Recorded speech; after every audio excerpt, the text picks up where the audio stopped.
Hello and welcome to another captaincy video from Fantasy Football Scout. It's a normal game week at last, following a blank and a double during January so far. My name is Joe and joining me is David to look at the best armband options for game week 20. David, how are you? Yeah, very good. Thanks. As you say, it's nice to be going into just a normal game week for once. We've not had one in a while. We had the blank game week, then we're actually recording this in the middle of a double. There's all sorts of things that up in the air you got to think about with the straight.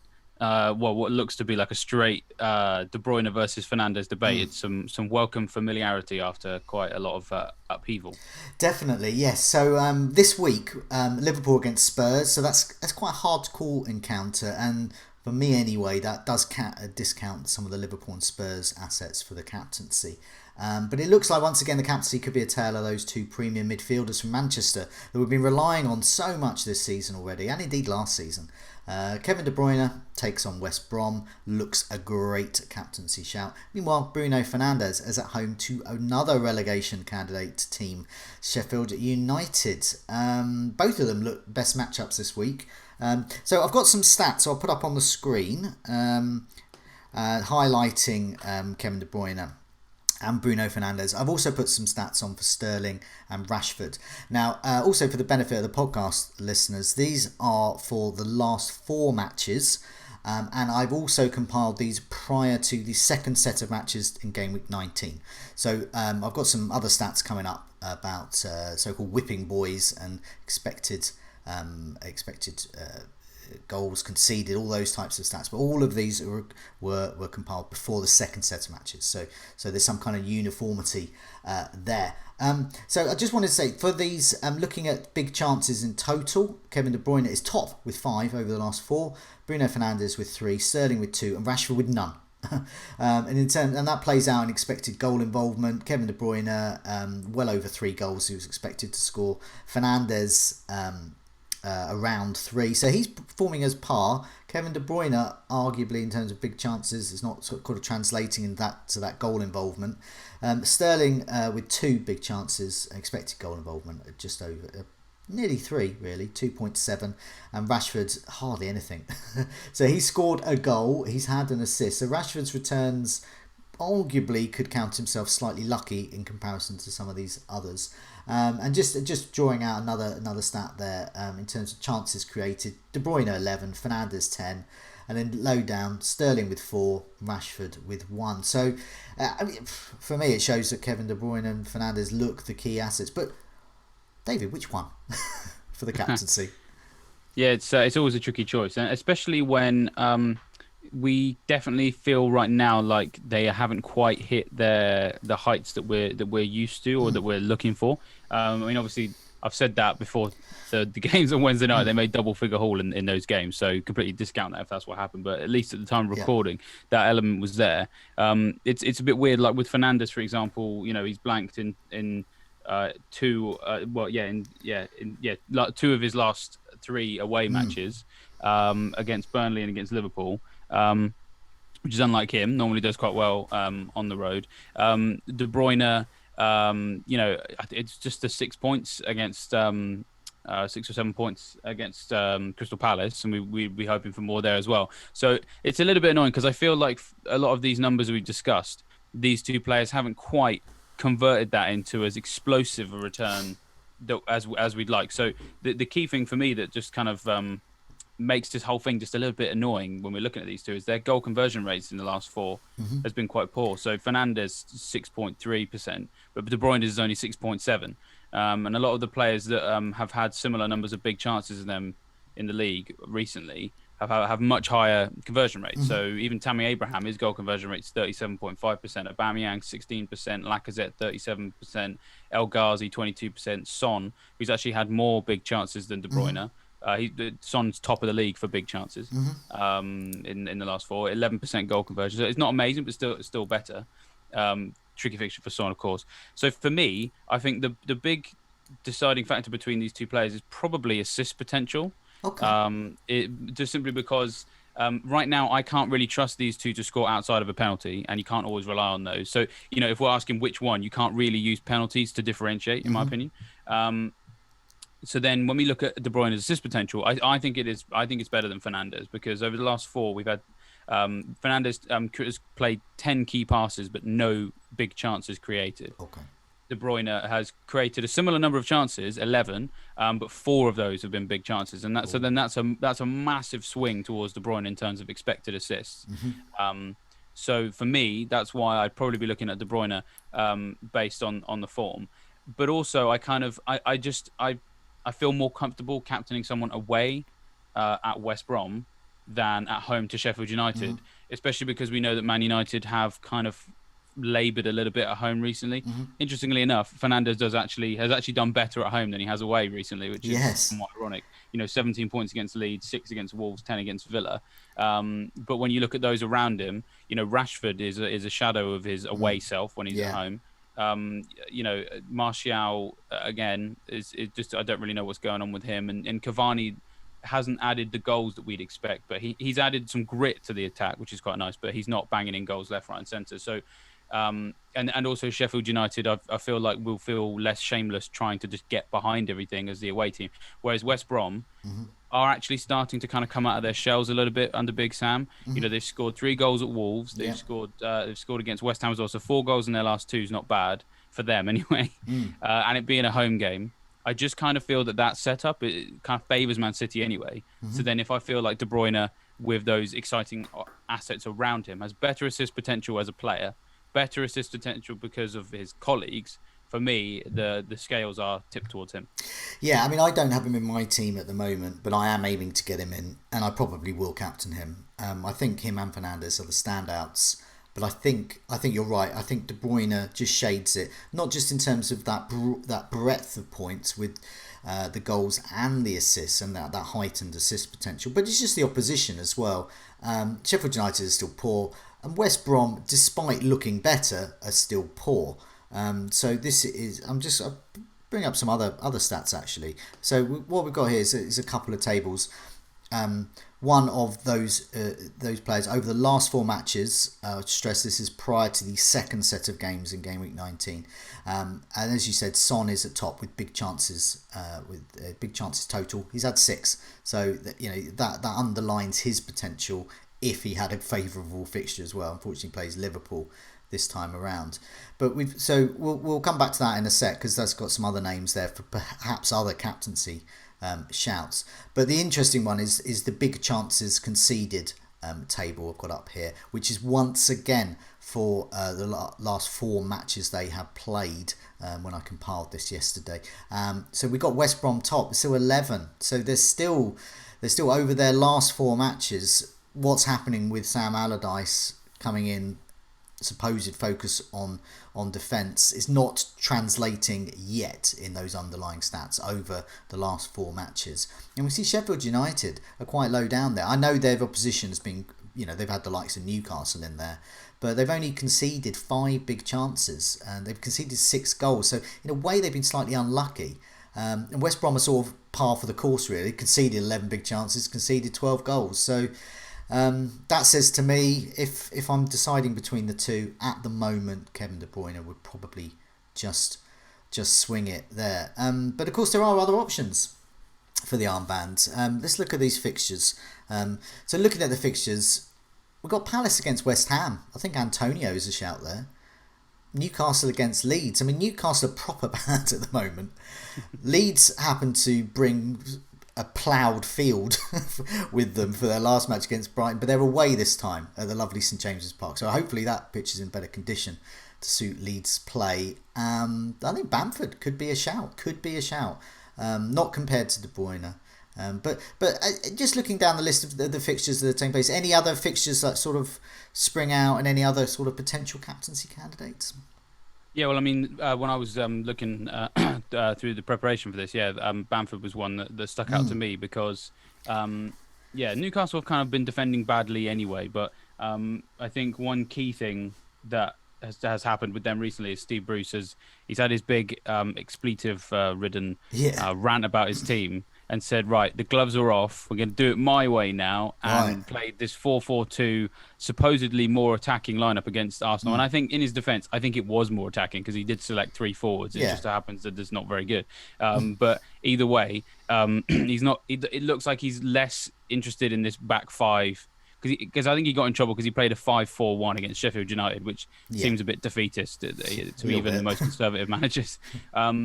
It didn't work against Arsenal in terms of result because they lost 3-0. They were in the game for longer than perhaps some of us expected. But either way, I think this new approach at Newcastle where he's going to try and kind of kind of loosen the structure a little bit and try and throw more forward massively favours Leeds, who are the absolute masters of that tactic. And we've already seen Leeds score 5 goals against Newcastle. So I think Newcastle have probably been in everybody's kind of whipping boy consideration for a while. But if Steve Bruce is considering loosening up the way his team plays, then I think they're going to concede even more goals. So we definitely should be targeting them. Interesting that you mentioned Antonio.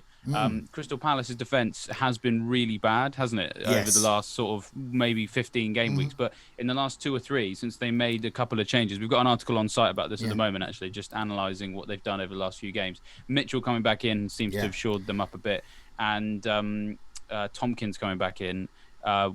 With players like Van Aanholt and I think Scott Dan, who actually had quite alarmingly high numbers for errors leading to goals and errors leading to chances. He's replaced those error-prone players with some more assured players. To be honest, I'm tempted to sign Mitchell, not maybe for this game week, but I might point. play him then. I mean, he's on my bench at the moment, but I may. I've got Antonio as well, so I probably won't. But Yeah, it could I've be got Antonio too. My first sub, but yeah, I've just gone back for the benefit of those listening on the podcast. I've just gone back to another set of fixtures. It's those big chances conceded, the so-called whipping boys over the last 4 matches. And it plays out exactly what you just said. Mitchell coming in. Various other bodies coming in to the Crystal Palace defence, and it's shored up. Now, a few weeks back, they were up there with West Brom, and they were up there, with Leeds as well. The most big chances conceded, and now they're right at the bottom. They're really doing well. So, in terms of big chances conceded, best defence, Man City at 1. Arsenal, they've conceded 2 big chances. West Ham, 3 big chances on exactly the same amount as Crystal Palace. Big chance conceded 3. Horrifically, for me as an Antonio owner, this could end up being a 0-0. So, I favour Antonio, but I think you've put that element of doubt in my mind now for a Maverick captaincy move. Yeah. Well, I think it's always. I always like to make sure we're always keeping an eye on who these teams are and the constantly changing picture of what a whipping boy is, because people sometimes when they're picking their captaincies will just.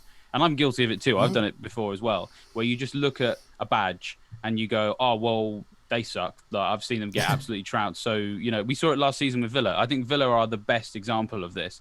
Last season, we were constantly looking at that, claret and blue and badge with the little yellow line in it and thinking, oh, here we go, lads. And then, of course, Dean Smith absolutely turned it round. And now, whenever you see your one of your players coming against Villa, you're a little bit more, concerned. Another example recently, Fulham, they were absolutely woeful at the back. And then Anderson came in. They found a bit of consistency and rhythm with the back three of Anderson, Adarabayo and Aina as a back three. And now they're really hard to break down. I think they've not conceded more than 1 goal in a game for about 5 or 6 games. So these trends chop and change. And as I said, Newcastle seem to be slipping into the whipping boy category. But let's make sure that we don't kind of make the error of assuming that Crystal Palace are still a team that are going to get rolled over. Now, Arsenal haven't necessarily taken us by surprise, but Aubameyang has. Now, he's suddenly hauled out of nowhere. But we've been noticing that Arsenal have been getting better. I know there's been articles on Fantasy Football Scout, and we've been looking at the underlying stats. Lights of Smith Rowe coming in, Saka doing well, and of course Tierney attacking from on the flanks. And I'll put these tables up again for the whipping boys, and I just wonder whether Aubameyang or an Arsenal asset against Southampton could be a cheeky shout for a Maverick captaincy move. Southampton have conceded 7 big chances. They've only conceded 2 goals, but it implies they could have been very fortunate there not to concede more. Meanwhile, in terms of the big chances total column, as we've said, Son top with 6, and then we got De Bruyne, and then some of the Villa players as well. So Villa being very attacking, likes of Watkins and El Ghazi.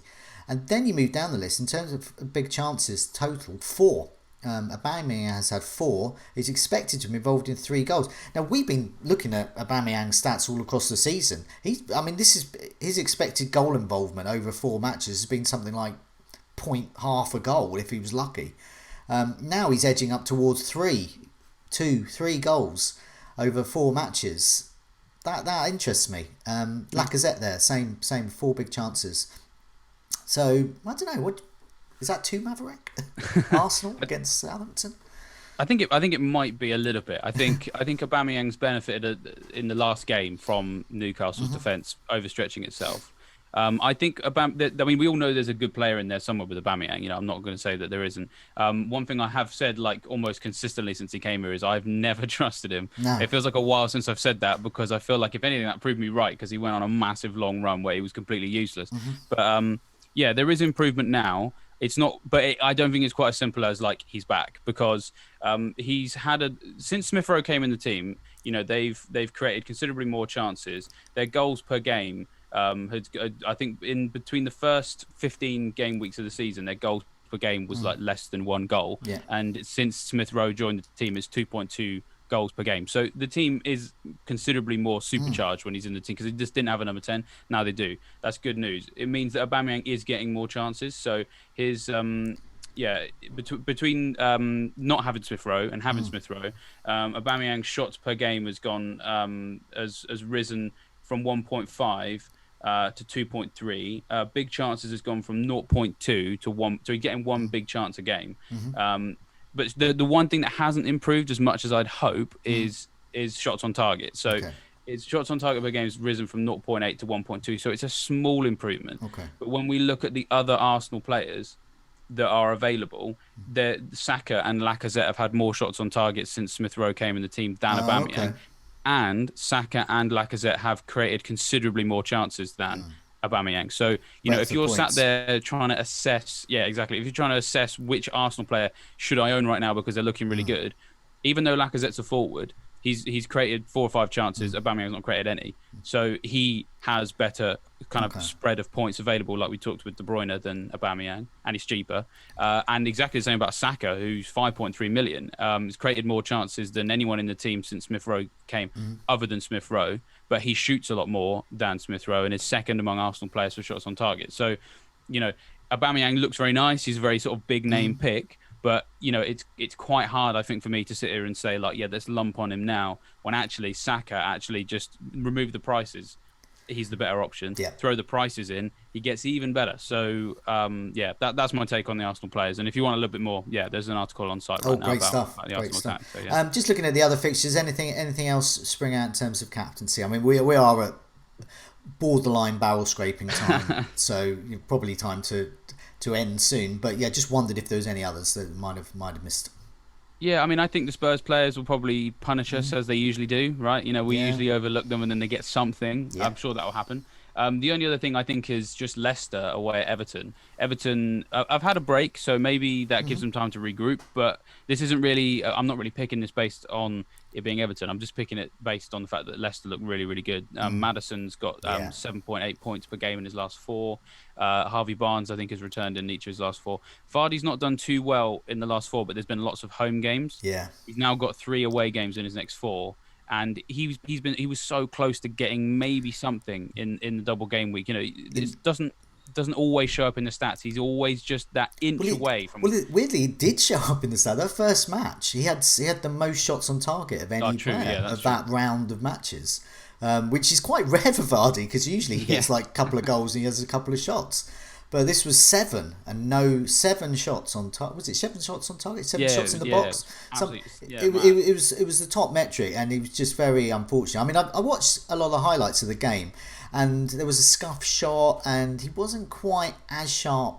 He's had this hip thing, hasn't he? So. Yeah, but it did indicate that he's getting there, and as you said, he does perform better away. And we got those away matches, so I'm clinging on to him, and he is possibly when we do future videos in the game weeks to come in this short term, he could be could be an option, especially if he does well. That's why I signed him. Yeah, With against the double Everton. game Yeah, week. I mean, it's a bad decision now. I know in hindsight now it's a bad decision to get Kane out and get Vardy in. yeah. But in I did the terms of same. yeah, exactly. In terms of the 4 week plan, one of the reasons why I signed him was double game week. Yes. Yeah. Better fixtures than Spurs over the next 4 as well. Also, yes. So as you say, potential captain candidate soon. Also, just as a side thing, in defence of our move there, in a double game week, it's worth doing. Vardy actually got 4 points, 2 blanks, but that's 4 points in a double game week against Kane, who had a single game week. Obviously, got more, and there was a hit involved. But as you said, over those 4 weeks, we hope that will come to fruition, especially because Spurs face Liverpool, and Liverpool trouble scoring. But their defence isn't in doubt at the moment. They're quite good assets there. I think we've covered pretty much everyone. I mean, it's the Fernandes De Bruyne show as usual, but there's those 2 fixtures. So if any injuries do happen after you watch this, when you watch this, after we've recorded, there is the options of say Sterling, potentially Rashford, if you want to target those fixtures, Or John Stones. or John Stones. Yeah, I love John Stones. I wish I'd captained him, but I'm not that kind of manager. And well done to those that did captain him last time. But for now, David, thanks so much for joining me. Hope we can people food for thought about the captaincy decisions for game week 20. Good luck with your captaincy decision, and goodbye. Yep. Good luck to you as well, Joe.